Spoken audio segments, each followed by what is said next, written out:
జిఎస్ఎడ్కి స్వాగతం. నేను సునీల్ చంద్ర, సగర సంఘ జిల్లా అధ్యక్షులు చంద్రమౌళి గారు ఏమన్నారో ఒకసారి మన జిఎస్ఎడ్లో చూద్దాం. తండ్రి పాత్ర వహించే అటువంటి మన నియోజకవర్గం ఎమ్మెల్యే గారు అయిన సత్యనారాయణ గారికి రిక్వెస్ట్ చేస్తున్నది ఏమనగా, మా కులము అన్ని రంగాలలో కూడా వెనుకబడి ఉన్నది.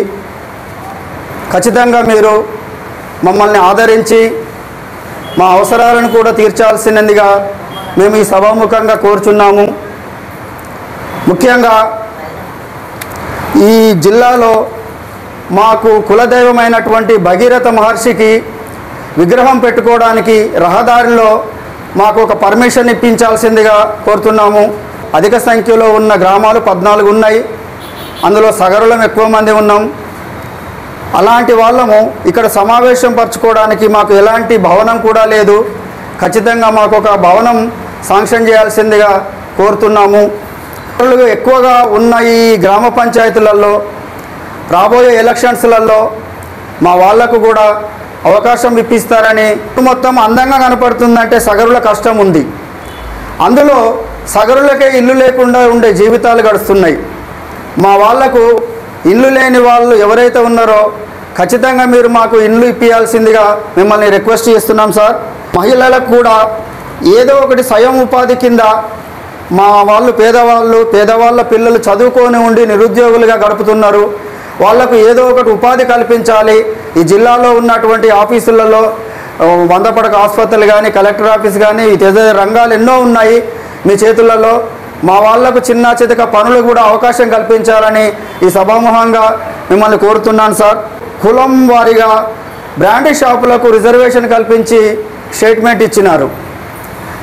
అందులో భాగంగా మా కులానికి కూడా కొంత అవకాశం ఇప్పించి మాకు కూడా కొన్నిట్లలో అవకాశం ఇస్తే మా వాళ్ళు కూడా స్వతహాగా చేయలేక మేర 10 మంది కలిసి అయినా ఏదో ఒకటి చేసుకొని బ్రతుకుతారు. దీన్ని గవర్నమెంట్కు మీ ద్వారా పంపించి మాకు న్యాయం చేస్తారని మిమ్మల్ని కోరుతున్నాము. మేము గతంలో మిమ్మల్ని గెలిపించుకున్నాము. అదేవిధంగా ఇప్పుడు రాబోయే ఎలక్షన్లలో కూడా ప్రతి గ్రామంలో కూడా మిమ్మల్ని మేమే గెలిపిస్తామని ఈ సభాముఖంగా హామీ ఇస్తున్నాము. అన్ని గ్రామాలలో తిరుగుకుంటూ, భూపాలపల్లి టౌన్లో తిరుగుకుంటూ గెలిపించడం కోసం, ఓట్లు రావడం కోసము మేము మా వంతు కృషి చేశాము.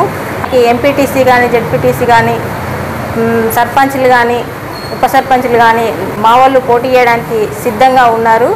మేము మీదికి చూడడానికి తెల్ల బట్టలు వేసుకొని తిరుగుతున్నాము సార్. కానీ మా వెనకాల ఈ తెల్ల బట్టలకు ఉన్నంత విలువ మా వెనకాల లేదు సార్. ఎందుకంటే మేము కష్టజీవులం, వలసవాదులము. ఎక్కడ ఉప్పర పని దొరికితే అక్కడికి వెళ్ళి వలస కూలీలుగా పని చేసుకుంటూ భార్య పిల్లల్ని ఇంటి దగ్గర వదిలేసి వేరే గ్రామాల్లో డిస్టిక్లు తిరుగుకుంటూ చాలామంది పనిచేశారు సార్. తక్కువ చదివారు. ఏంటంటే 10th ఇంటర్ వరకు పోయి ఆగిపోయిన వాళ్ళే ఉన్నారు. డిగ్రీలు ఇప్పుడు పీజీలు చేసి వాళ్ళు చేసిన వాళ్ళు కూడా కొంతమంది కూడా ఖాళీనే ఉన్నారు సార్. దయచేసి మీ వంతు సహాయకంగా మా పిల్లలకు కానీ మాకు కానీ మీ ప్రోత్సాహం మాకు అందించాలని కోరుకుంటున్నాం సార్. పనిచేసే వాళ్ళు కూడా చేతగాని పరిస్థితిలో ఉండి కూడా పనిచేసుకుంటూ భార్య పిల్లల్ని పోషించుకునే సందర్భాల్లో వాళ్లకు చాలా ఇబ్బందులు ఉన్నాయి సార్. మా బీసీ-డి నుంచి బీసీ-ఏలోకి మార్చాలి. ఇంకొకటి ఏంటంటే మా మహిళలకు ఏదన్నా స్వయం ఉపాధి చేసుకోవడం కోసము లోన్లు కూడా ఇప్పించవలసిందిగా కోరుకుంటున్నాం సార్. భగీరథ వారసులమంటూ జై శ్రీరామ్ నినాదంతో ఈ యొక్క సమావేశాన్ని వారు ముగించడం అనేది హైలైట్గా మారింది. జై జై భగీరథ, జై శ్రీరామ్, జై శ్రీరామ్.